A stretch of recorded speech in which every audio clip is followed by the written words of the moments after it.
Section 1 of The Brilliant Proof by Mírzá Abu'l-Fadl Gulpáygání.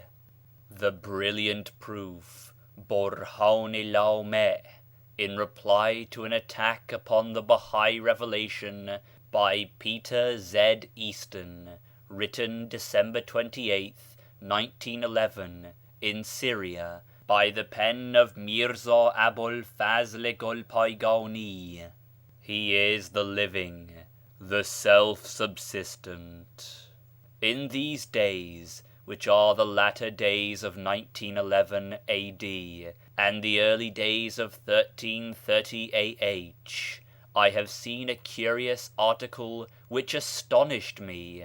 What did I see?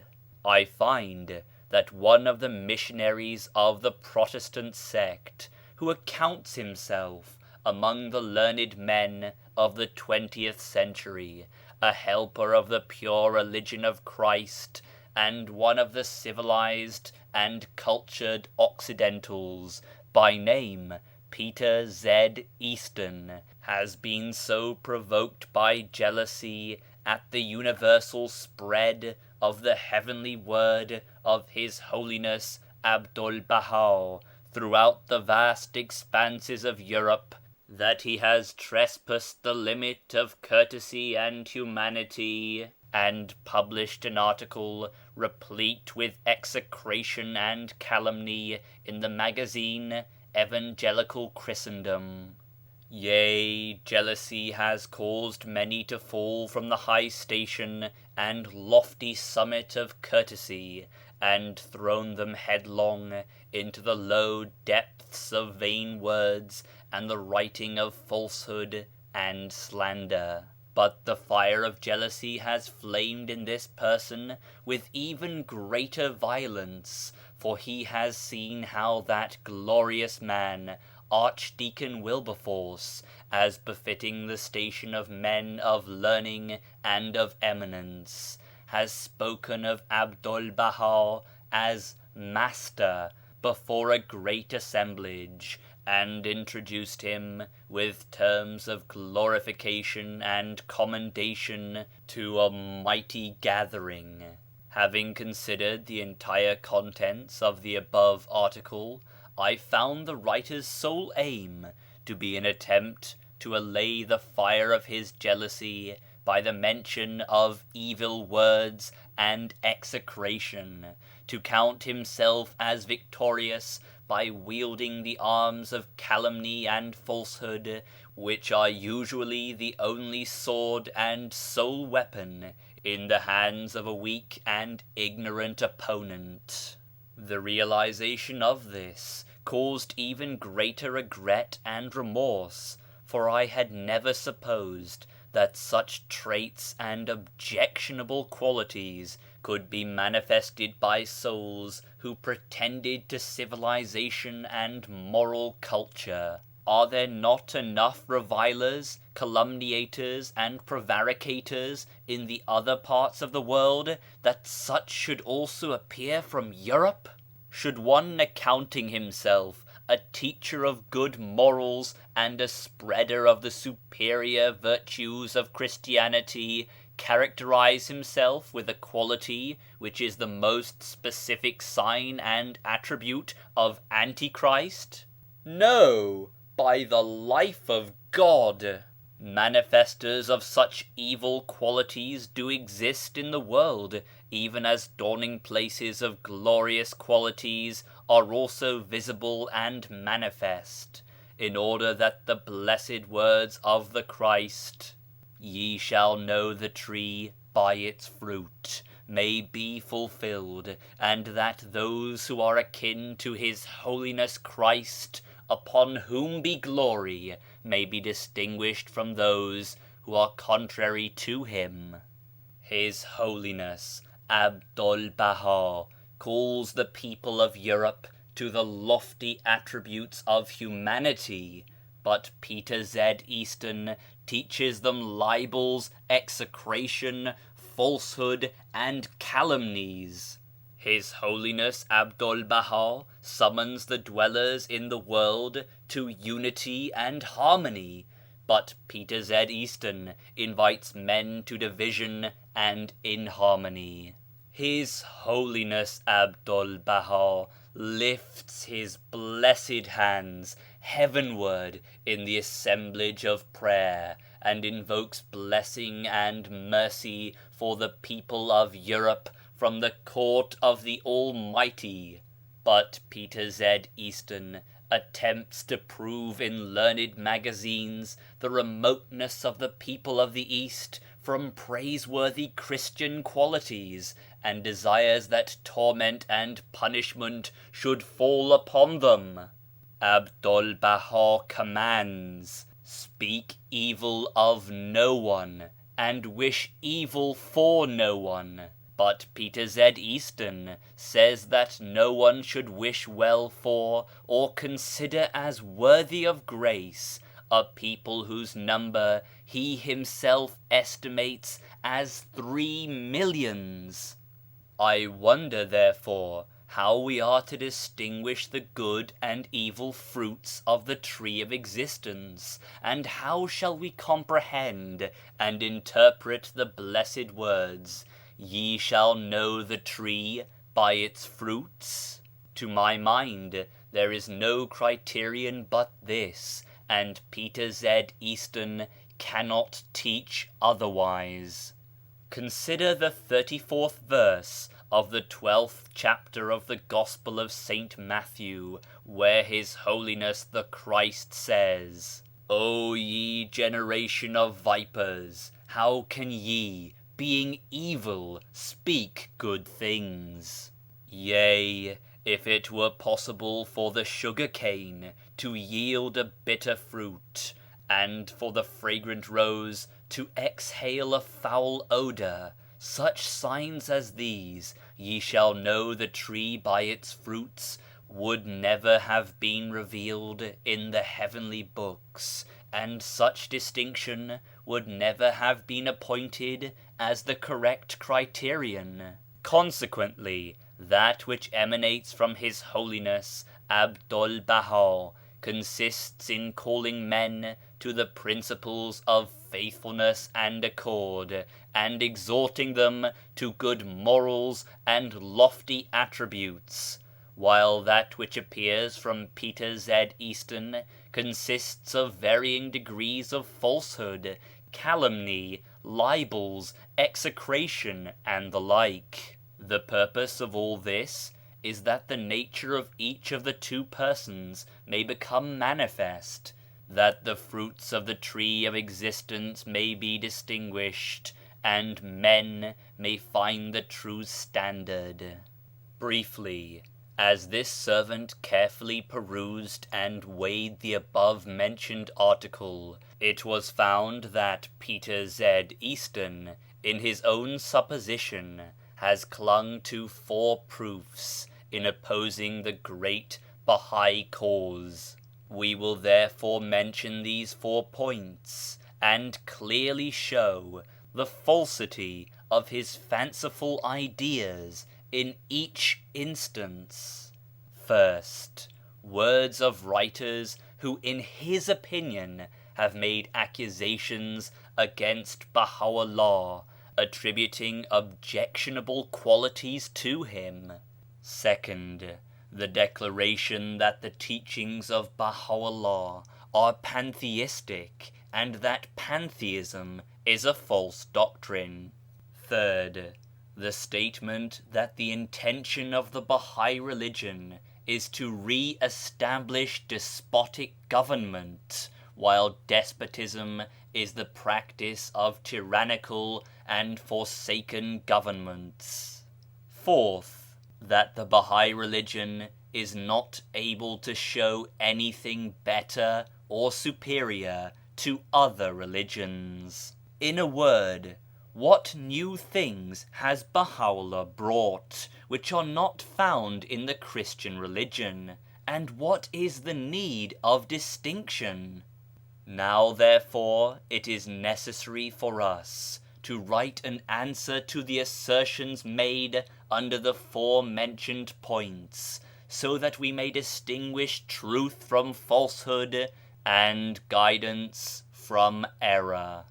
End of section 1. Section 2.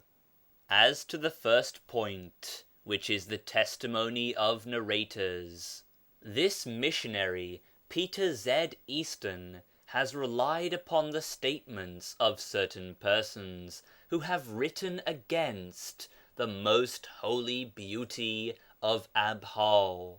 In Criticism and Arrangement he says, quote, "Why did not that esteemed man Wilberforce heed and pay attention to the accounts of the Christian missionaries who have lived in Persia and the vicinity of Acca, all of whom have written against Baha'u'llah?" End quote. This is a summary of the proof advanced by that reverend missionary, but in the estimation of the people of knowledge, such proof is exceedingly weak and base. In the first place, the writer of this article is truly and verily astounded that a man such as Peter Z. Easton, who considers himself among the scholars of the 20th century and accounts himself a judge competent to differentiate truth from falsehood, that a man of his caliber should rely upon the testimony of one side only. He should weigh the statements of at least 20 persons, affirmative and negative, friendly and hostile, good and evil, then ponder upon the sayings of the two sides with justice, in order that he may arrive at a truthful conclusion as to the question, and adjudge with fairness and equity. For just as some have written unfavourably regarding the most holy beauty of Abha, other people of insight and perception, both Eastern and Western historians, have recorded the utmost praise and eulogy in their books concerning the most holy beauty of Abha. According to what rule should conclusions be reached? Is man to be content with the judgment of the enemy alone, and to consider as valid all that the opponent has written? Is it not true that everyone who has committed this mistake has done so by listening to the statements of one side and paying no attention to the testimony of others? Furthermore, have not the people of Europe read history? Have they not heard the famous aphorism, "History repeats itself"? Did not the great Roman philosopher and historian Tacitus, at the beginning of the Christian era and the commencement of the spread of Christianity, write in the most unmistakable terms that, quote, "the Christian religion is the enemy of humanity"? End quote. In another place he wrote, quote, "the Christian religion is among the destructive superstitions." End quote. Suetonius, who was another of the philosophers and a Roman historian, pronounced the pure Christian religion, quote, "dishonesty, its acceptance contrary to truthfulness and high-mindedness, and inimical to loyalty and good citizenship." End quote. Refer to the histories of the Church, in order that these statements may be confirmed with your own eyes, and that you may bear witness to the ignorance of Peter Z. Easton regarding historical facts. At present, although travelling, the writer has with him 4 histories of the Church, representing Protestantism, Catholicism, and Greek Orthodoxy. Among the books written by the Greek, Roman, and Alexandrian philosophers against the Christian religion, nay, rather, against the very person of His Holiness Christ, upon him be glory, is that of Celsus, one of the famous philosophers of the 2nd Christian century. he compiled a large book replete with terrible libels and calumny against the pure and holy person of Christ. Porphyry the Syrian, who was among the greatest of Platonic philosophers, wrote a large book against Christianity, recording therein accusations and abusive attack against His Holiness Christ and his disciples. This book was burned and destroyed by the order of two Christian emperors, Theodosius and Dolovantianus. The historians of the Church state that he was an eminent philosopher and an accomplished author. Ferento, the eloquent master of rhetoric, a tutor of King Antonius, wrote 15 volumes against the Christian religion and the ignoble manners of the Christians. He, Antonius himself, was one of the great emperors noted for erudition and philosophy. European scholars speak of him as the Caesar of sublime wisdom, and have written lofty chapters detailing his virtues. James Murdoch, the American, in his translation of the history of the Church, says with regard to the great university which was founded by Ammonius Saccas at Alexandria, and which is in need of no introduction or praise on account of its fame.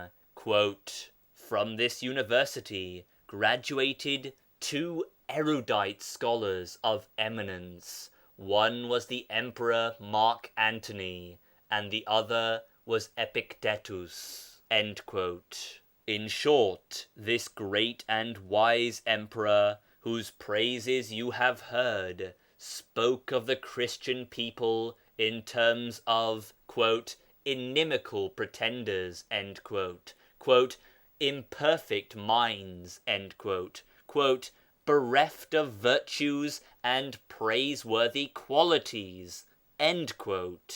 This emperor considered it an important duty to be hostile to Christians and exert himself in destroying them. He says, "You should ask concerning Jesus of Nazareth from his own people the Jews, and not from these poor Romans, none of whom have seen him, but whom baseness and indolence have caused to follow him."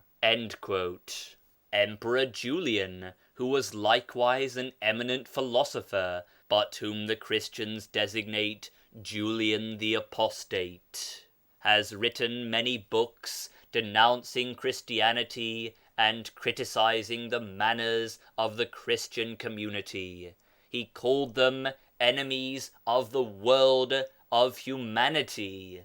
But what the Jews have written concerning His Holiness Jesus Christ is beyond the power of the pen to portray. One point, however, is sufficient for the man of intelligence and sagacity, namely, that 1900 years have passed since the manifestation of Christ, and yet none of the Jews expresses a wish to investigate his religion.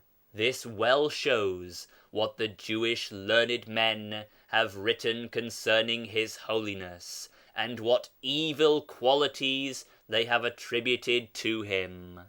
Taking the above facts into consideration, we ask the astonishing writer Peter Z. Easton whether it is worthy of any unprejudiced man of sense to judge the character and qualities of Baha'u'llah by relying upon those who have written against him.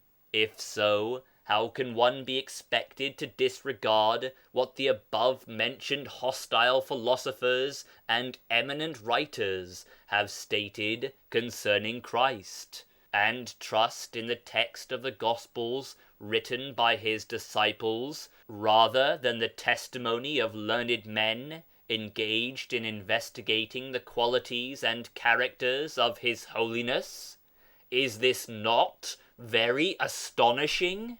But the writer of this article states that neither in these days nor in the days of Christ should an intelligent man judge of a person by trusting in what his enemies say of him.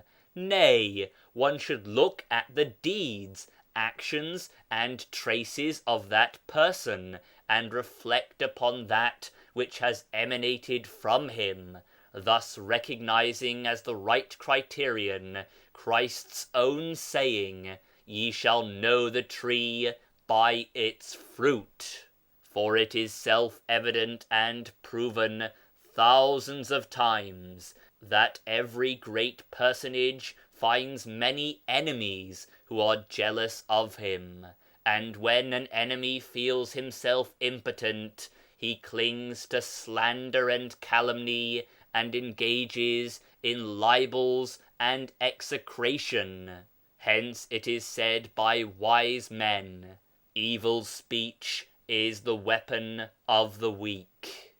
James Murdoch of America, in his translation of church history, writes that, quote, although Roman rulers were mostly temperate and liberal towards their subjects in religious freedom, yet for two reasons they interfered with the Christians and endeavored to extinguish and eradicate them. First, because of love for their own religion, wherefore they would not allow the Christians to interfere therewith, and cause a weakening and degrading thereof. Second, because the opponents of Christianity accused its followers of vile calumnies before the rulers, and characterized them with all kinds of vice and defects, such as lack of piety, abandonment of prayer and worship, desire for dominion and power, and a wish for leadership and changing of the government. They accused the Christians of immoral deeds and even of cannibalism, asserting that the Christians would kidnap the children of the Romans, kill them, and prepare their flesh for consumption at banquets and entertainments. End quote. This is a brief account of the calumnies which the above author has related, so that men may thereby differentiate truth from falsehood. Were one to ponder over these facts, he would testify that dependence upon such falsehoods and calumnies has always been the excuse of the enemies of God, whereas such methods have never been conducive to attaining the knowledge of God and separating truth from falsehood. For instance, how can a man of perception trust in the words of Baha'u'llah's enemies, who have written that he, God forbid, intended to poison his brother? Were such sayings to be considered a criterion, the truth of no one could be proven, for all among the prophets have been the subject of similar reviling and accusations.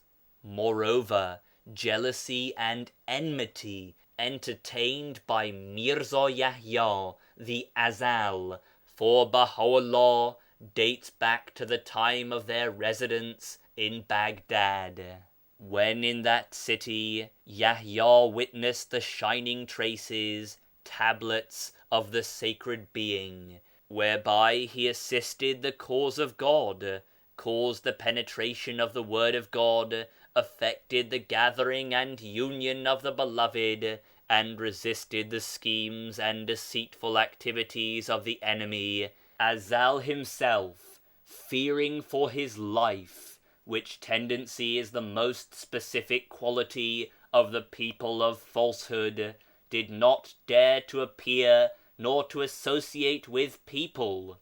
Then the fire of jealousy and hatred, which is so aflame today in the heart of Mr. Easton, became a blaze in his heart, and he repeatedly planned to murder Baha'u'llah. Again, he sought to poison Baha'u'llah in Adrianople, and according to trustworthy authorities, attempted to do so twice, but failing to accomplish his design, availed himself of a new scheme, and cried out that others had sought to poison him and take his life. It is an evident point that a weak and defeated enemy always stoops to such pretexts, and seeks to resist his opponents through secret means and subtle designs. On the contrary, the victorious and powerful party has no need of employing such means, for if Baha'u'llah had sought to destroy Azal, he was not impotent, and needed no such method for the execution of his plan. Numerous historical and tangible evidences can be furnished to demonstrate and prove that it was even the powerful and mighty pen of Baha'u'llah which protected from death his own enemies, such as Subh Azal, Nasr-ed-Din Shah, and certain great doctors and divines. Otherwise the Babis would not have allowed a single one of these people to have escaped alive. Yea, it was Baha'u'llah who, through the effect of pure, heavenly utterances, even more refreshing than the zephyrs of the morn wafting from the rose garden, and even more limpid than the vernal rain which distills drop by drop from the fragrant rose petals, trained his friends so that the people of the world were amazed and astonished. For these possessors of hearts and souls, 313 of whom resisted in battle thousands of the regular troops of the government during many months, astonishing and bewildering the enemy as well as the warriors of other nations by their valor, heroism, strength of heart, firmness and resolution in the terrible battles of Neyriz, Zanjan and Mazandaran, were so trained in tenderness of heart and gentleness of disposition through the glorious teachings of Baha'u'llah that, during the long years from the time of his arrival in Baghdad down to the present day, they have shown forbearance and self-restraint throughout many great events, and have not committed that which would disturb any soul or be contrary to the law of any government. They were killed, but they killed no one. They endured violent calamities, but their lips were not opened in complaint. When the late Haji Muhammad Reza of Esfahan suffered martyrdom in the city of Ashgabad in 1882 AD, the chief of police found the city in great excitement and the Baha'is exposed to danger. He therefore permitted the Baha'is to carry arms, but they did not do so, considering death better than self-defense. The government then engaged in the trial of those who conspired and murdered the martyrs. After 5 months' trial, examining and hearing both sides, a High Justice of the War Department, accompanied by an imposing body, arrived at Ashgabad from St. Petersburg. An open court, the account of whose proceedings would lead to prolixity, was held. That court ordered 2 of the murderers to be hanged, and the conspirators to be imprisoned for life in Siberia and subjected to hard labor. As the governor of the province had the right to lessen this penalty, in 3 days 4 of the Baha'is appeared before him. This great man was Kamarov, the victor of Merv and the viceroy of the province. They interceded for the condemned murderers, as the governor was greatly pleased with the excellent conduct and good training of the Baha'is, he accepted their intercession and exercised his authority by changing the verdict of hanging into exile and reducing the punishment of the others from hard labor to simple confinement. These incidents referred to are not based upon hearsay, but are recorded in the register of the government of Ashgabad and in other official papers.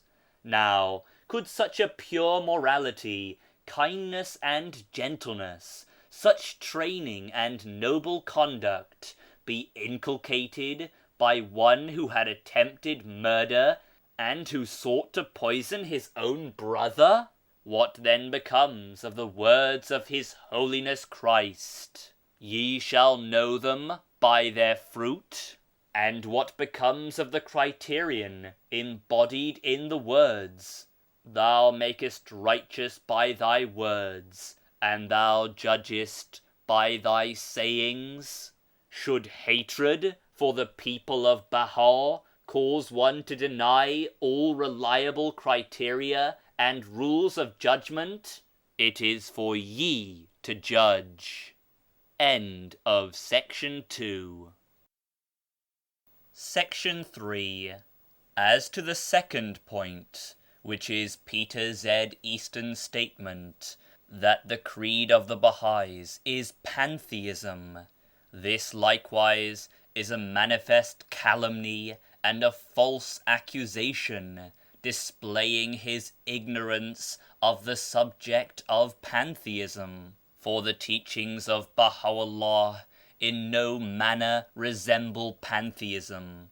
Pantheism is a philosophical question, and to treat it is the work of scholars and learned men.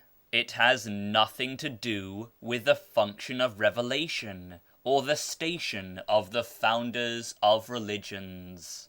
The writer of this article believes that the teachings of pantheism have originated from the Platonic school of philosophy, which is founded upon devotion, seclusion, rigid discipline, and shunning bodily enjoyments.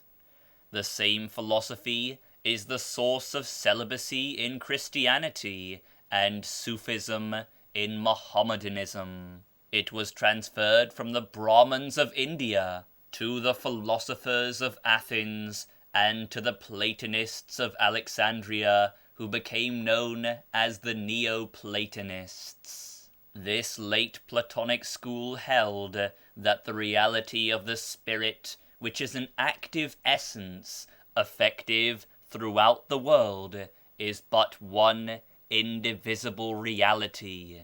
This indivisible reality, simple essence, and ancient identity comprehends all things, and the souls of all animate organisms are but rays descending from that ancient reality. These Platonists, in their own belief, gathered from this principle the theory that each human soul is a ray from the universal divine reality, and a drop from the sea of the ancient holy essence, which is confined in the prison of the body, and has thus been separated from that universal, simple reality of realities.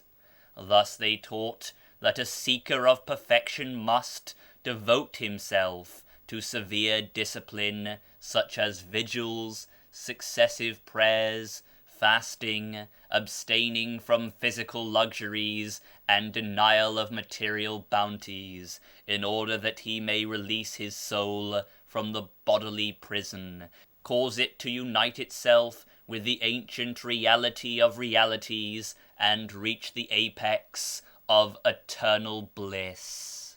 Referring to this theory, Ibn Mescovier cites in his work Taharatul Akhlaq, Purification of Morals, a quotation from the divine Plato, to wit, quote, "Die by thy will, and you shall live by nature." End quote. This is a brief account of the subject of pantheism, its source and origin. If the people of investigation look with keen eyes upon the creation and formation of nations, they would find the atoms of this strange doctrine scattered in the horizons of the western regions. They would also trace pantheism to the thoughts of Greek philosophers.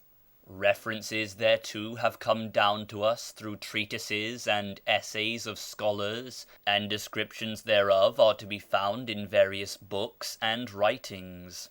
Were it not for the desire to avoid prolixity, we would draw examples from those writings in order that the real truth might be known to men of insight, and the source and origin of pantheism, as well as Peter Z. Easton's ignorance of it, become clear and manifest.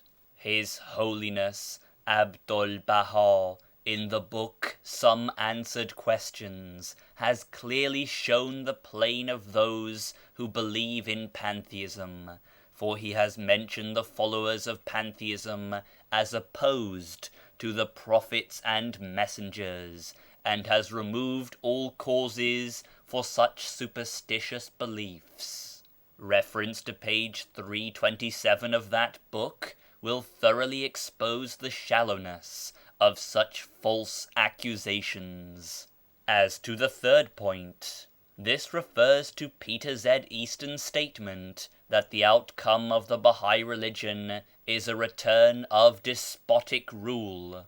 Overlooking the falsehood and sheer calumny of this statement, it is a proof of his lack of information regarding the laws and ordinances of the Bahai faith. He is likewise ignorant of what has been explicitly revealed in the Book of Laws, Kitabul Aqdas, concerning the organization of a house of justice in every city of the world, the members of which, according to the conditions stated in the book, shall be elected by the people. Such members must hold their consultations in the utmost purity of conscience and goodwill.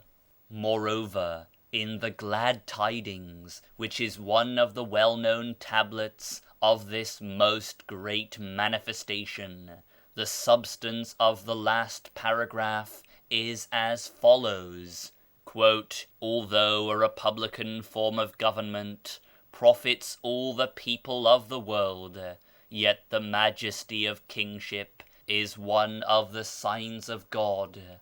If a statesman combine the two into one form, their reward will be great before God." End quote. That is to say, hereditary sovereignty should be limited by a national parliament and representative assembly. In this way, national problems and questions of citizenship will find solution through the cooperation of these two bodies, so that the country and nation may attain perfection and people arrive at the highest pitch of welfare and prosperity. Inasmuch as the original tablet is not at hand, the substance thereof is mentioned. If a reference be made to the tablet of the Glad Tidings, which should be considered from all standpoints as to the beauty of expression in the heavenly utterances, surely the reader will exclaim, "Blessed be God, the most excellent of creators." In one of the long tablets which is considered accessory to the Kitabul Aqdas, he has illustrated the form of constitutional government and representative assembly by the British government. The form of that great government has therefore met with his approval and sanction. Consequently, The fear that despotism will be restored is caused by ignorance concerning the commandments of this most great manifestation, and the outcome of reliance upon the sayings of enemies regarding international discussions.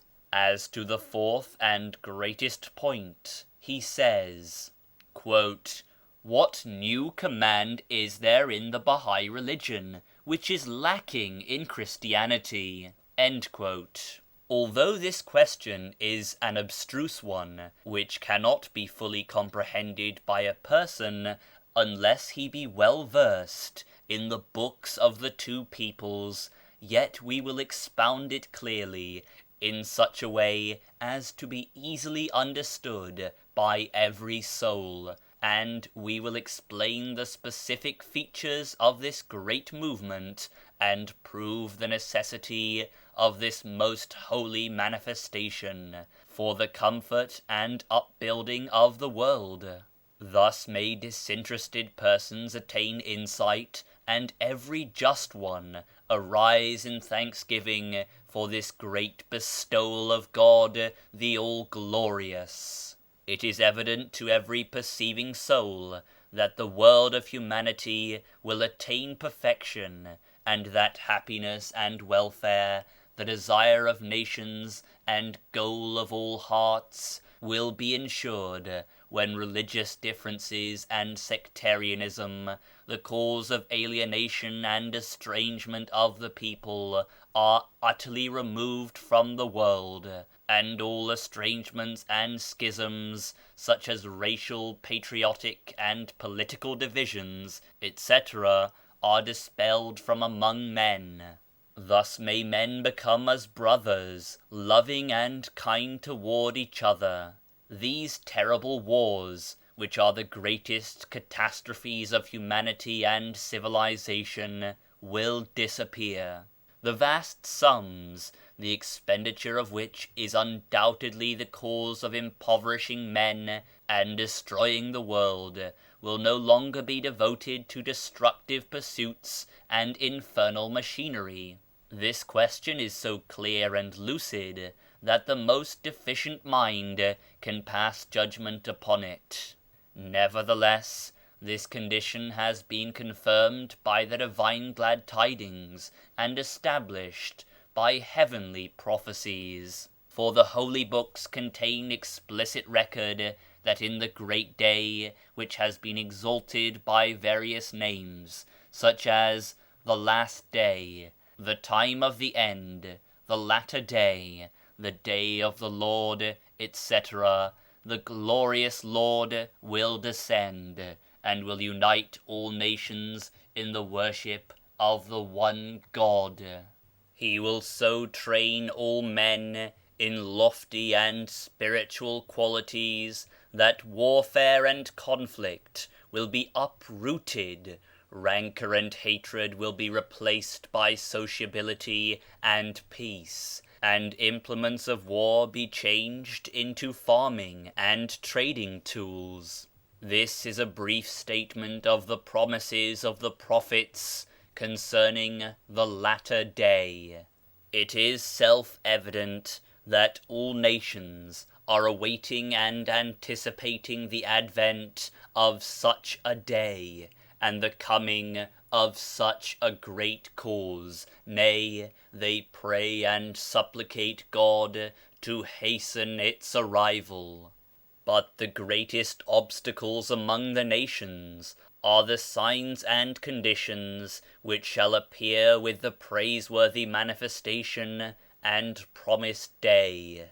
For all the manifestations of God and founders of religion who have formerly come have mentioned the signs of this great event in their respective books, and emphasized and clearly recorded them in their utterances. But every prophet who appeared recorded the self-same signs mentioned by his predecessor, and repeated the same words, yet without undertaking to explain the meaning of those signs and conditions, or make his object therein known. For instance, consider how, For 1,000 years His Holiness Moses and the Israelitish prophets spoke and uttered glad tidings to the people of the coming of the Lord of hosts, who would harmonize and unite all in the worship of one God. Among the signs of the day of His coming announced by them are: first, the rolling up of the heavens; second, the sun will be darkened; third, the moon shall not give her light; fourth, the stars shall fall from heaven; fifth, the dead shall arise from their tombs; sixth, ferocious animals will make peace with grazing animals; seventh, they will share the same pasture and food; eighth, the children will play with poisonous serpents; ninth, the people of Israel, who in that day shall have become scattered and humiliated throughout all the nations of the East and West, will be again assembled together by the Lord of hosts, who will establish them in their promised land and confer upon them eternal glory and everlasting dominion. These are, in short, some of the prophecies which all the Israelitish prophets announced to their people and recorded in their books. They did not state, however, that these promises were to be taken in a literal sense, without symbolism and interpretation, or that the symbolic texts were subject to commentary. 1,500 years subsequent to the time of His Holiness Moses, the very same promises and signs were revealed by His Holiness Christ, upon whom be glory. Consider verses 29 to 31 of the 24th chapter of St. Matthew, and the 10th and 11th verses of the 3rd chapter of the 2nd epistle of Peter the Apostle, so that you may witness the mention of these promises and signs with the utmost clearness. Likewise, His Holiness Christ and His disciples confine themselves to the mere mentioning of these signs, as was done by the Israelitish prophets, not undertaking to explain their meaning. Consequently, the Christian doctors disagreed in their interpretation of those holy books. Some said that those promises were literal statements, and not subject to interpretation, and must therefore be fulfilled outwardly. Others among the commentators stated that those promises were symbolic, and that they were words requiring interpretation in order that their real meaning might thereby become evident, that is, that the seal of the book might be opened in the latter day. 600 years after His Holiness Christ, the seal of the prophets announced His mission, and the very same promises were again revealed in the Quran. The same conditions and signs were identically repeated. But again, the Quran made no reference to the meaning intended by those prophecies, nor did it state whether they were symbolic or subject to interpretation. Consequently, were a man to consider what has been stated, he would most clearly find that the greatest obstacles against the unification of nations have been these very prophecies, glad tidings, conditions and signs. For the various peoples have been prevented from uniting with each other, because the meanings intended by those prophecies were not clear. End of section 3.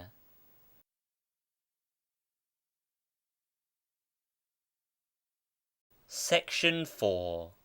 Although citing an illustration leads to prolixity, yet we will do so for the purpose of enlightening and further elucidating the matter to the reader. For example, let us assume that a Christian missionary should say to a Jew, quote, "Dear friend, why are you sleeping and heedless? The promised Messiah, whose coming was foretold by all the prophets, has appeared." End quote. Then imagine the Jew answering, quote, "How splendid! How splendid! What beautiful glad tidings and joyous news! We Jews have made all our wishes dependent upon the coming of the Messiah, and daily supplicate by prayer for his advent. Now let us see this promised Messiah whom you declare to have appeared." End quote. The Christian missionary answers, quote, "The promised Messiah was that wronged youth, Jesus of Nazareth, who sacrificed his life for the liberation and salvation of the world." End quote.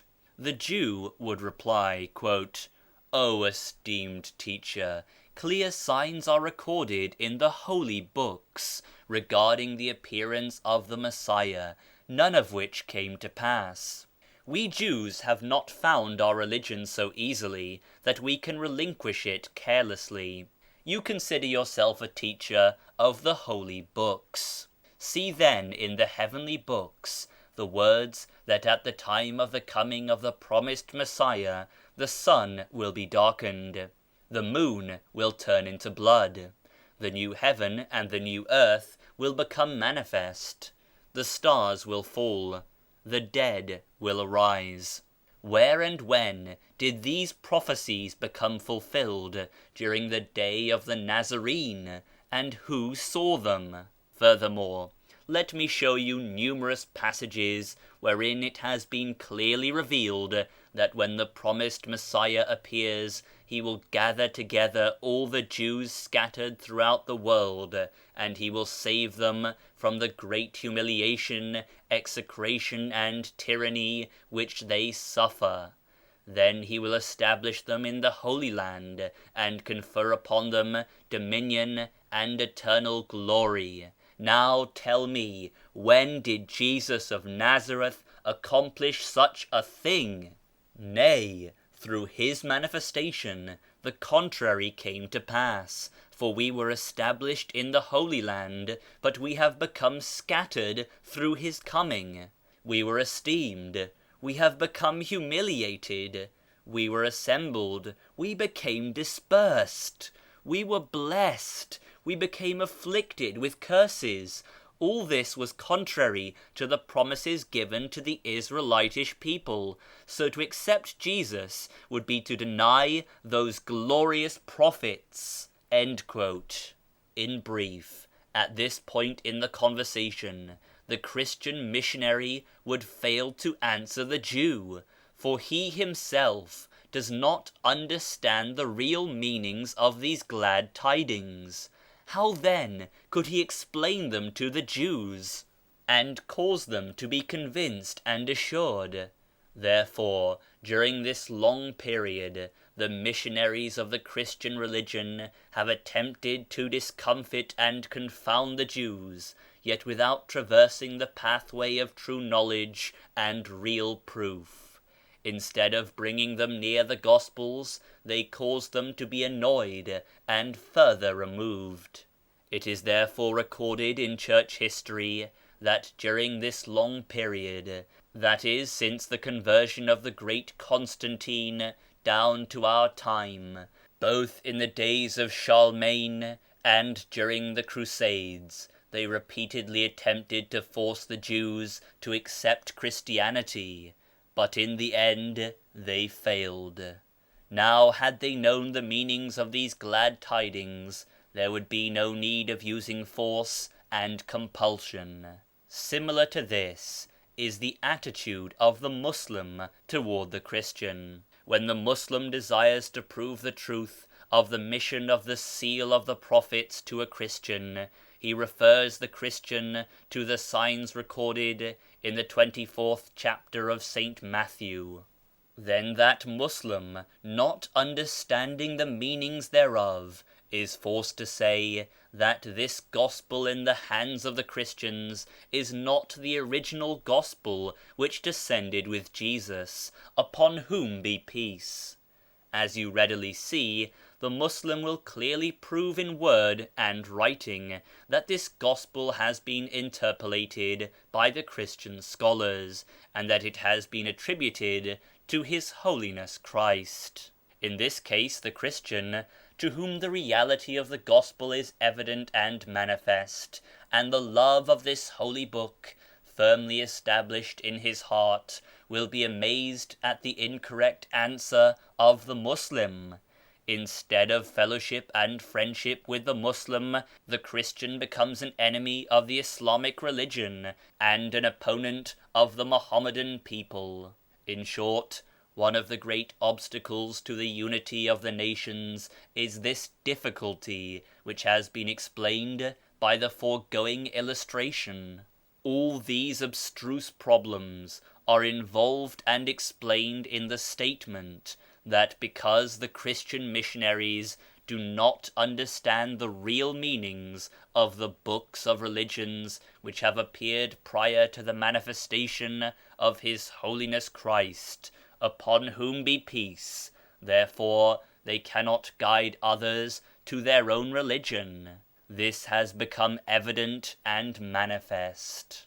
As to the religions which have appeared before His Holiness Christ, inasmuch as retrogression and reversal are opposed to natural motion and contrary to the progress and advancement which are evident and manifest in world movements, therefore the Christian cannot turn development backward and cause other people to descend the ladder of progress in order to unite them to themselves. The great man, Lord Curzon, has partly understood this point when he writes, quote, "The conversion of Asiatics to the Christian religion is without effect and result." End quote. Now that this subject has been clearly elucidated, we will submit that the present state of progress in the world necessitates the most great manifestation. While His Holiness Baha'u'llah resided in Baghdad, the first book revealed by him was Kitab-i-Iqan, which is the key to unlock the seals of the heavenly books. It comprehends the realities revealed in Holy Writ. By it, the doors of the understanding of prophetic words were opened to the faces of the people of Baha. The real meaning of the divine glad tidings were revealed, and the original purposes of such terms as were latent and unknown became manifested. These terms are death, life, heaven, earth, sun, moon, stars, resurrection, etc. Thus the means of unity became facilitated, and the hindrances to international misunderstandings were removed. The signs and emblems of accord and agreement among inimical and opposing people became manifest and apparent. For you observe that while now is but the commencement of the Bahai religion, yet difficult questions and doctrines have become so clearly explained to and so easily accepted by various peoples that numerous souls among Zoroastrians, Jews, Nusairites, and others who have never believed in His Holiness Christ, nor would listen to a single verse of the Gospel, have now become acknowledged believers in Baha'u'llah through the effect of his blessed utterances. Moreover, they consider His Holiness Christ the promised Lord, and His heavenly book the divine holy word. They associate and consort with Christians in their feasts and gatherings with the utmost kindness and fellowship. In the spirit of utmost friendship, a question is propounded to this esteemed missionary, Peter Z. Easton, who without understanding in the least the significance of the kingdom of Christ eulogizes it. Do these evident signs cause the kingdom of Christ to be at hand, or do anathema, execration, unseemly words, and the writing of debasing articles in magazines wherein libel and calumny are attributed to pure and holy souls? It is most astonishing. We do not know what Mr. Easton and his allies understand the kingdom of Christ to be and to signify. Is the kingdom of Christ for the ratification and execution of his words, or to prove the opposite of the word of Christ and promulgate the attributes of his enemies? His Holiness Christ clearly states, quote, "Bless them that curse you," end quote, whereas Mr. Easton and his peers carry out the meaning of, quote, "Curse them that bless you," end quote.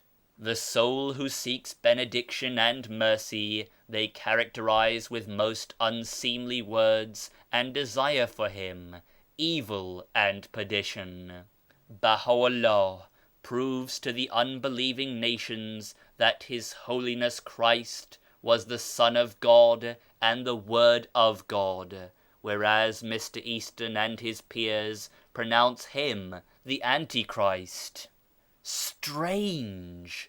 John the Evangelist, the beloved of Christ, in his first epistle says, quote, "He who doeth righteousness is righteous," end quote. But these opponents say, quote, "He who doeth a righteous deed, verily he is a murderer and an impostor," end quote. Likewise, in this epistle he says, quote, "Whosoever shall confess that Jesus is the Son of God, God abideth in him, and he is in God," end quote.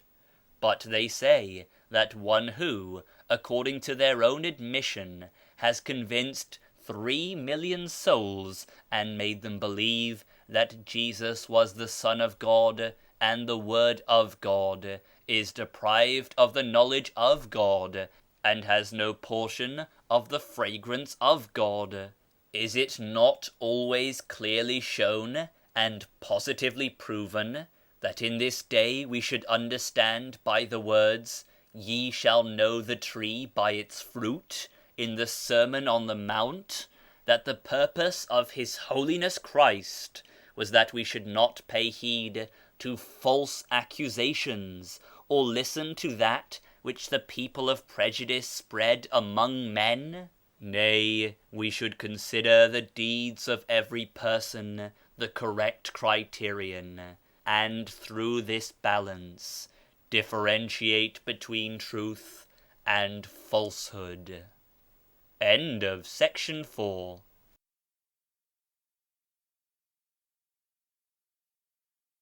Section 5. In short, let us return to the original matter, which refers to Peter Z. Easton's question. Quote, "What has Baha'u'llah brought which is not found in the Christian religion?" End quote. Although the great function of the revelation of Baha'u'llah in solving the intricacies of the heavenly books, facilitating the removal of differences from among nations, and establishing unity and harmony among the sections of the human world, is sufficient proof of the greatness and thoroughness of the Bahai religion.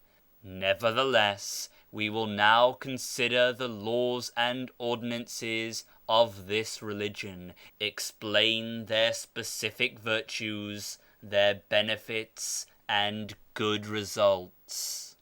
First, a command which is particularly a feature of the Bahai religion and is not found in the other religion is, quote, "abstaining from crediting verbal traditions," end quote.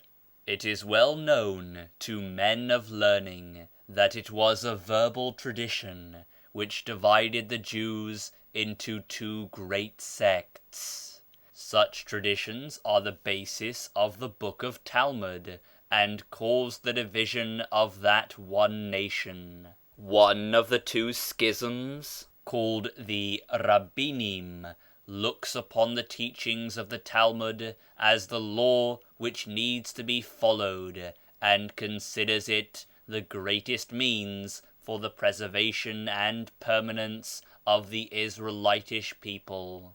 But the other sect, Garaim, looks upon the Talmud as sheer heresy and conducive to perdition. Thus these two sects cannot possibly be harmonized or cease mutual opposition. Similarly, in the Christian religion, the main cause of schism and division were these verbal traditions, which were termed authoritative. Each one of the Christian churches, such as the Catholic, the Orthodox, the Jacobite, the Nestorian, and others, consider it obligatory to follow these traditions inherited from and handed down by the fathers of the church as the very text of the holy book. Thus, when in any of the great councils the question of the unification of the Christian people would be at issue, they would avail themselves of these inherited traditions which were opposed to union and harmony. Likewise, in the religion of Islam, claiming these verbal traditions which were related of the founder of that religion, subsequent to his death, was the cause of the division and separation into various of the principal sects, such as the Sunnite, the Shiite, and the Kharijite, or into the secondary schools of Hanafite, Malakite, Shafi'ite, Hanbalite, etc. Each of these hold to a set of traditions considered as authentic by their own sect. But Baha'u'llah closed to the people of the world this door, which is the greatest means for sedition. For he has clearly announced that, quote, "In the religion of God, all recorded matters are referable to the book, and all unrecorded matters are dependent upon the decision of the House of Justice." End quote. Thus all narrations, relations, and verbal traditions have been discredited among the Bahai people, and the door of dissension, which is the greatest among the doors of hell, has been closed and locked. Second, one of the laws and ordinances peculiar to the Bahai religion is the law prohibiting the interpreting of the Word of God. For interpretation of the words and exposition of personal opinion has been one of the greatest means of dissension in the former religions, the cause of darkening of the horizon of faith, and concealing the real meaning of the Book of God.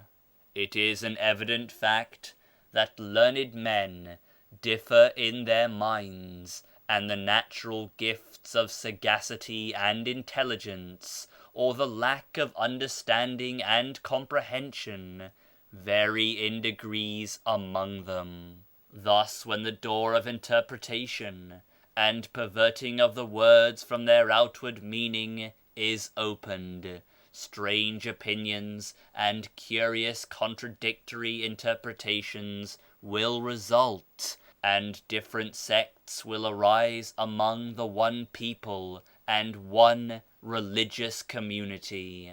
Consequently, Baha'u'llah has explicitly commanded his followers to wholly abandon the door of interpretation and follow the words revealed in the tablets according to their outward meaning, so that the events which have transpired among the past nations should not recur among the Bahai people, and the unwelcome happenings which appeared among the various sects due to the difference in mentality and viewpoint should not become manifest in this new auspicious day, which is the day of the glorious Lord. Thus, one of the explicit commands of this great manifestation is the ordinance abrogating differences which separate men. It is because one of the occasions of dissension is difference of scholars with regard to the station of the manifestation of the cause. In former religions, even as testified by history, it has become evident that when in a question of this kind a difference has arisen between two of the doctors of religion, both parties were firm in their standpoints and held tenaciously to their sides, while the laity, according to their usage, would adhere some to one and some to the other, thus closing the doors to agreement and unity to such an extent that religious fraternity was changed into deep and bitter enmity, scientific dissension terminating in bloody strife and warfare. This is illustrated by differences which arose between Arius the priest and Alexander the bishop of Constantinople regarding the Trinity in the 4th century AD. Also the Nestorian differences which took place in the 5th century between Nestorius the bishop of Constantinople and the other bishops, which caused terrible wars and the shedding of precious blood. The effect of these sad dissensions has lasted until the present day. There are clear proofs and evidences for the point at issue. Time does not allow us to make mention of the numerous sects and divisions of the Gnostics and others, of which the church historians have counted more than 30, and incorporated them under the term born of philosophy. All seekers of full accounts are referred to authoritative books on the subject, in order that they may clearly realize that all these divisions and sects came from the disagreements of the doctors as to the degree and station of His Holiness Christ, and their persistence in their respective opinions. The subject of disagreement by the doctors as to the station of the manifestation of God has been one of those abstruse and difficult questions to solve, which proved beyond the power of great minds and baffled a mighty king like Constantine the Great. For notwithstanding the assistance and cooperation of the great bishops of the East and West, he could not reconcile the various parties to the Arian controversy. Nay, during this long time, the power of local councils, the sword of European powers, and the verdicts of inquisitorial boards failed to remove divisions and schisms caused by metaphysical discussions. But the removal of this indissoluble knot and incurable disease by the easiest of means has been announced in the holy Bahai literature, for Baha'u'llah in one of his holy tablets has clearly revealed the following: Quote, "Since men differ in their degree of knowledge, If two persons should be found to possess different viewpoints as regards the degree and station of the manifestation of God, both are acceptable before God, for, in accord with the blessed verse, "Verily, we have created souls different in degrees." God has created men different in understanding and diverse in manners. But if those having two points of view engage in conflict and strife while expressing their views, both of them are rejected. For by knowing the manifestation of God, it is intended to unify the hearts, cultivate souls, and to teach the truth of God, whereas conflict and strife of two persons with two different points of view would do harm to the cause of God. Consequently, both of them are referred to the fire." End quote. This was the purport of the Blessed Tablet in brief. Accordingly, in this holy cause, no one has power to create inharmony, and because of fear of falling, no one dares to persist in his own opinion at the expense of harmony.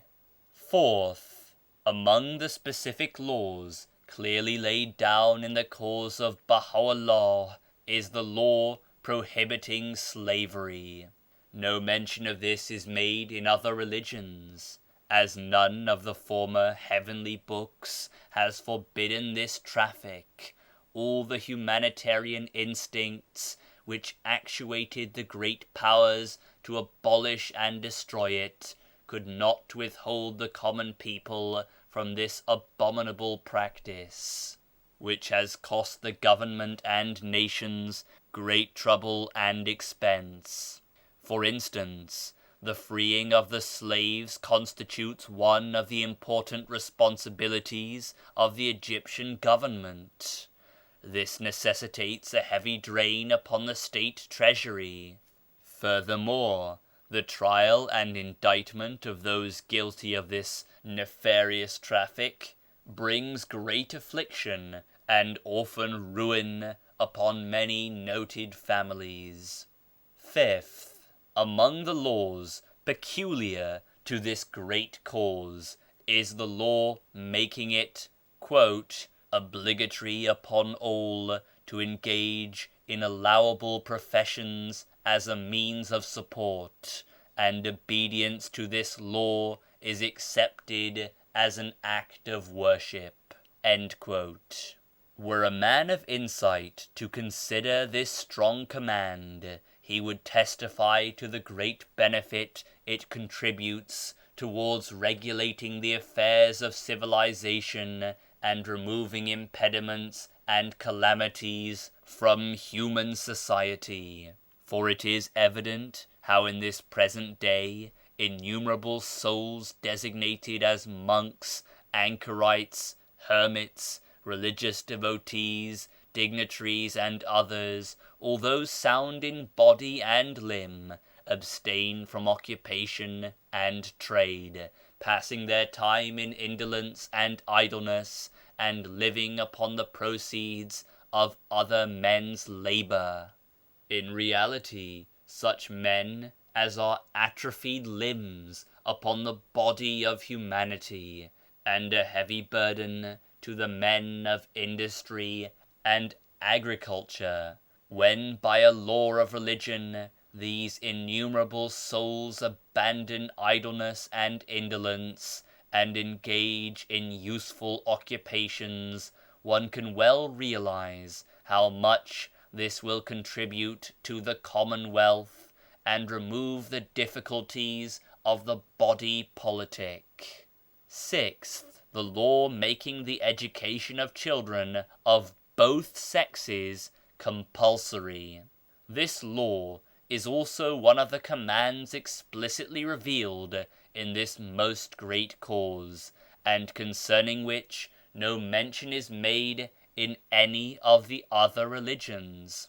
For in the other religions, the education of the masses is made dependent upon the law of the government. If in former times a government would fail to issue a decree providing for compulsory education, and this failure would result in the decadence of learning and knowledge, the nation would take no thought of it, nor would the people consider themselves and the government responsible. For no law concerning this subject has been revealed in the heavenly books. But when a law is laid down in the heavenly book of a nation, every individual member will consider himself bound to execute it, and no one will fail to heed that law, for they will not be dependent upon the government to carry it out. 7th, the command prohibiting cursing and execration, and making it obligatory upon all to abstain from uttering that which may offend men. For, as is evident in moral science, cursing, reviling, and speaking in harsh words and offensive phrases is one of the greatest causes of alienating hearts, filling minds with rancor, creating hatred and animosity among the peoples, and igniting the fire of calamitous warfare among men. Thus it is said by wise men, "Verily, war begins in words." And the poet Ferdowsi has said, quote, "A mere word is the cause of warfare." End quote. Another verse illustrating this point at issue is, quote, "The wound inflicted by the tongue is deeper than that inflicted by the sword." End quote.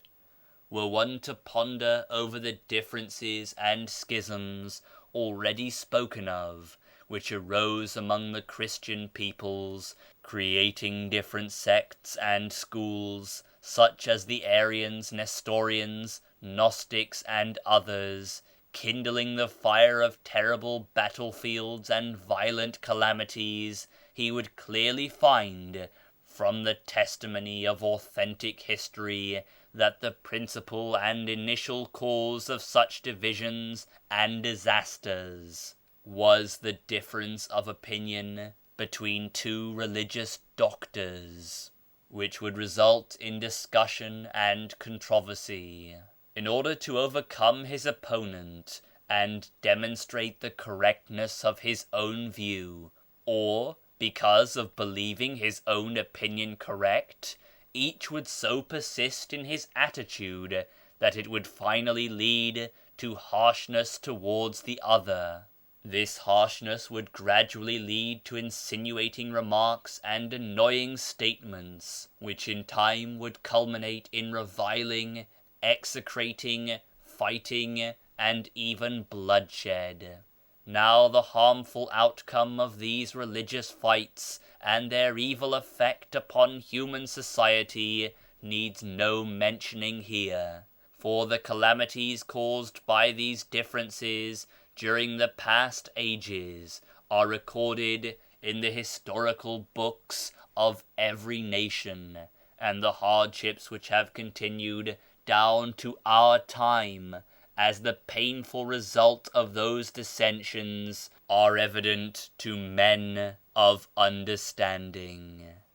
End of section 5.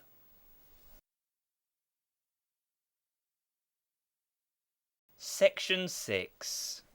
Perhaps someone may advance an objection, saying that ordinances prohibiting anathema and execration are found in the other heavenly books, as, for instance, the commands of His Holiness Christ, well known as the Sermon on the Mount, wherein he most lucidly states, quote, "Whosoever calleth another a fool is in danger of hellfire." End quote.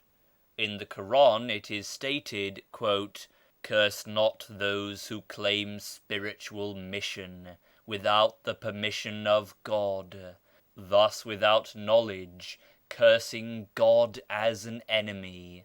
The answer to this objection is evident to the people of insight, for such ordinances and prohibitions are considered as educational commands in the estimation of the learned, and not as laws and enactments of religion. Consider this command of the Sermon on the Mount, wherein he states, "Whosoever is angry with his brother falsely is subject to the law." Again he says, "Store not for yourselves treasures," and again, "Be not concerned with the morrow." Also, "Whosoever smiteth thee on the right cheek, turn to him the other also," and "Whosoever desireth thy garment, give him also thy cloak." Then later on he says, "Whosoever asks of thee, give unto him, and whosoever would borrow of thee, prevent him not."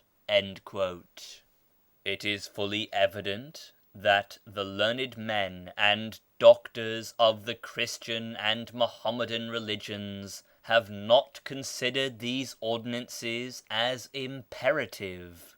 Men of intelligence, versed in law and jurisprudence, have not deemed those who disobeyed these laws deserving of punishment and trial. Nay, as already mentioned, they have unanimously accounted them educational laws. Moreover, some of those laws are such that the doctors have not considered those slighting them as transgressors or evil doers before God.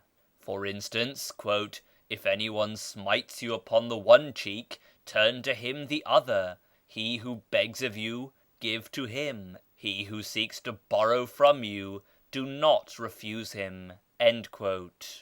The above statement will clearly show why such commands and ordinances were not considered by the leaders of the Christian peoples as imperative and obligatory, and why they could not remove cursing and execration from among the community. But in the Bahai religion, the commands prohibiting cursing, reviling, swearing, and blasphemy have been revealed as imperative and obligatory laws. The responsibility attaching to the violators has been revealed in various tablets. Emphatic commands have been issued in regard to the purity of pen and tongue, prohibiting the writing or speaking of that which will offend men. For example, although in various tablets, such as the Ishraqat and others, the law prohibiting cursing and execration has been explicitly laid down, nevertheless Baha'u'llah, during his latter days, in the blessed Book of the Covenant, fortified and emphasized the following command to the people of the world. "O ye people of the world, I exhort ye towards that which is the cause of the elevation of your station. Hold fast to the fear of God, and adhere to the hem of kindliness. Verily, I say unto you, the tongue is for the mention of good. Defile it not with unseemly words. Verily, God has forgiven the past. Hereafter all must utter that which is seemly. Shun anathema, execration, and that whereby man is perturbed." The station of man is great. Some time ago, this lofty word was revealed from the treasury of the pen of Abha. Today is a great, blessed day. That which was latent in man is today revealed and become manifest. The station of man is great, should he adhere to veracity and truth, and remain firm and steadfast in the cause."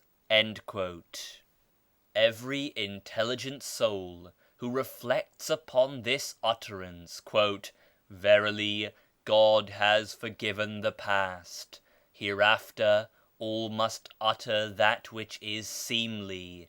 Shun anathema, execration, and that whereby man is perturbed," will clearly see how emphatic an ordinance has been given forth, ratifying the prohibition of anathema and execration. Because, according to the law current among the people of knowledge, the purport of this blessed utterance is an explicit prohibition concerning anathema and execration. The intended purpose thereof is the unpardonable position of the one who violates this mighty command and decisive, blessed ordinance. In this case, to the people of insight it is evident, manifest and firmly established, that the prohibition as regards anathema and execration is an especialized ordinance and one of the particular commandments of this greatest dispensation. Thus, through the favor of God the Most High, from the traces of the Supreme Pen, this unseemly action and the ordeals resulting therefrom may disappear from among the people of the world, and the glad tidings recorded in the 3rd verse of the 22nd chapter of the Revelation of St. John concerning the events of the day of manifestation, namely, "Hereafter there shall be no more cursing," shall be realized. 8th, relative to the carrying of arms, except in time of necessity. This ordinance is not to be found in other religions, but in the Bahai religion it is considered as one of the imperative and essential commands. The great utility of this law is most evident and manifest. How many souls who are not able to control excessive anger have given vent to it by the use of arms ready at hand? If the murderer had not been armed, often after 1 hour the violence of his anger would have subsided and no crime would have resulted. These are the minor evil results of carrying arms. There are other greater evils continually manifested by people who carry arms, which are productive of great revolutions and excessive losses for the government and nations. The details of this are not in keeping with brevity and are conducive to prolongation. Nevertheless, the afflictions of the nations and ordeals of the people are evident to men of perception. 9th, the question relative to the necessity of the creation of the House of Justice and institution of the national assemblies and constitutional governments. This command is likewise specialized to this evident religion and is not mentioned in the others. For under other religions it is possible for despotic governments to be restored and founded, because the love of the permanence, establishment and endurance of religious ordinances, and the fear of going contrary to them, is so deeply rooted in human souls by reason of the fear of God, that they would not pass away in 1,000 years, and would not be superseded except through the renewal of the religion and the reform of laws. In short, these are some of the especial commands of the Bahai religion which the writer of these lines has submitted in accordance with this opportune occasion. The consideration of brevity has made it necessary to omit the mentioning of other special commandments in this most great dispensation. Among them are ethics and conditions requisite for a wife's knowledge of her travelling or absent husband. Another concerns the prohibition of haughtiness and egoism. Another is a command as to purity of all things, with recommendation and encouragement to observe sanitary measures and cleanliness, and to shun utterly all that tends to filth and uncleanness. Among them is a command directing the agreement of nations in the abolition of warfare and battles, and the conservation of the conditions of security and peace. Many such commands exist, the words of amplification and detail of which are beyond the limits of this occasion. For justice to this most important subject would necessitate the compilation of a large volume, and not a short article. But although the article may assume more lengthy proportion, I am forced, nevertheless, to remind the people of knowledge of one distinguishing feature of the many in the Bahai religion. Perchance the radiant sight may attain to the great bestowal of this most supreme cause, and the pure tongue may utter thanksgiving and praise to God, the Blessed, the Sublime.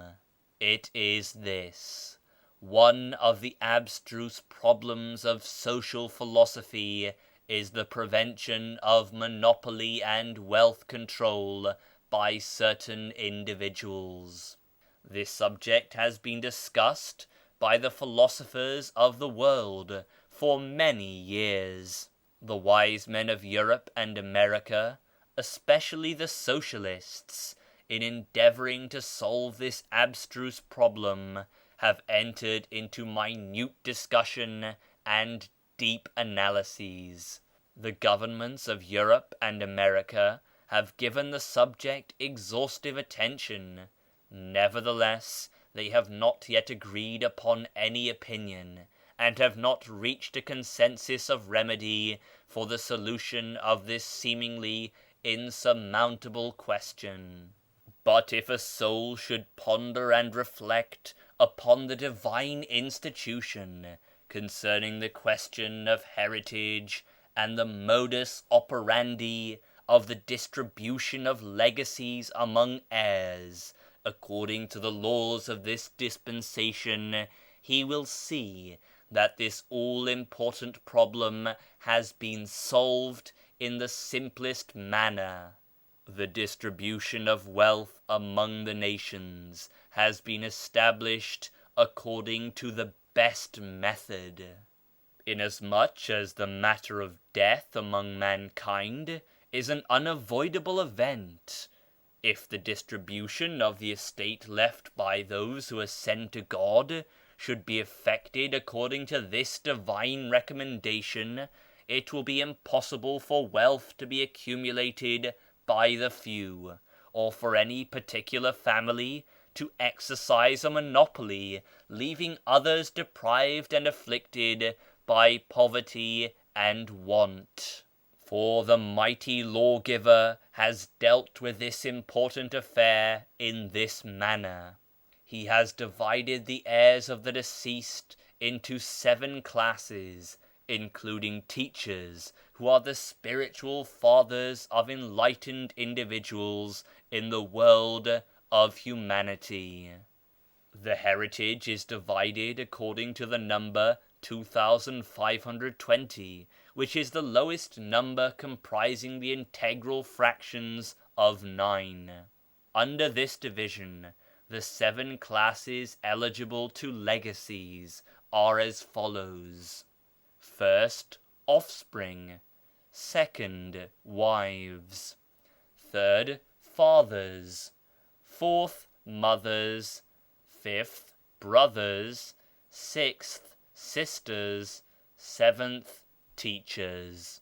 The nearest relatives are arranged the closest. Each class receives its due according to the number 60, which runs down through all. He has decreed that these 7 classes mentioned will come equally into possession of their legitimate rights, each receiving his share from this division. When the people of insight reflect upon that which has been recorded, they will see that with this command in operation, wealth will never be monopolized by a limited few, and no individual, through sheer forceful skill, will come into possession of another's wealth. Wealth will always be in circulation among all. All mankind will inherit from one another, and all will be benefited from this capital. Yea, when a person reflects upon the distribution effected in the Book of Bayan by the Bab, he will conclude that such a division mentioned therein may affect the interest of the offspring, but the manner in which it is provided for in the Book of Aqdas, through the Supreme Pen, wherein the heritage of the children is multiplied, dispels this fear.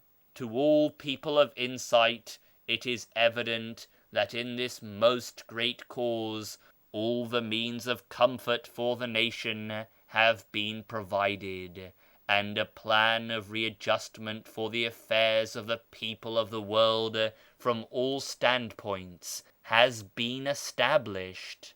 That which has been stated here will suffice to answer in brief the objections of Mr. Easton and those like him. Now, in regard to the question of features distinguishing this great cause from other laws and religions of the people of the world in all centuries and ages, if fair-minded and intelligent men of knowledge should ponder and reflect upon the judicious laws of the Lord of mankind, they will no doubt bear witness to the perfection of divine providence in the laws thus instituted.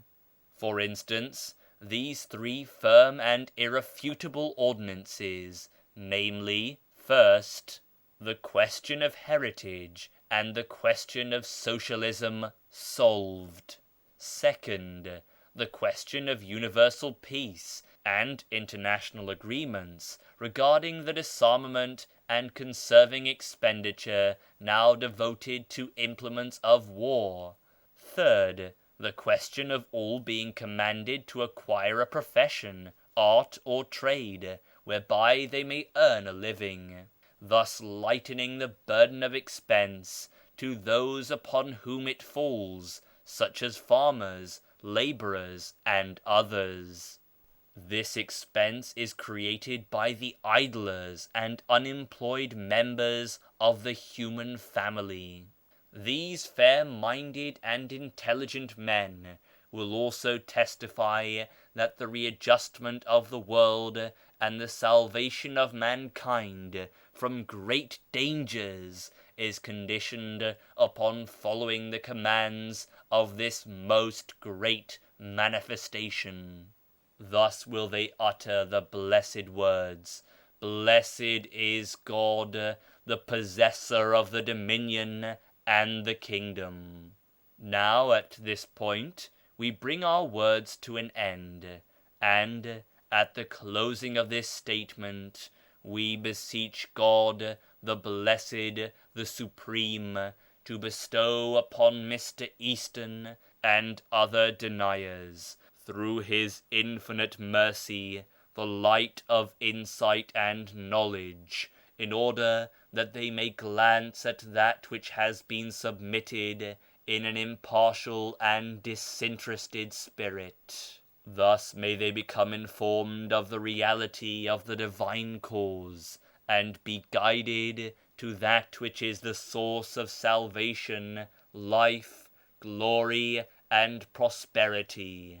And this is not difficult by the favor of God.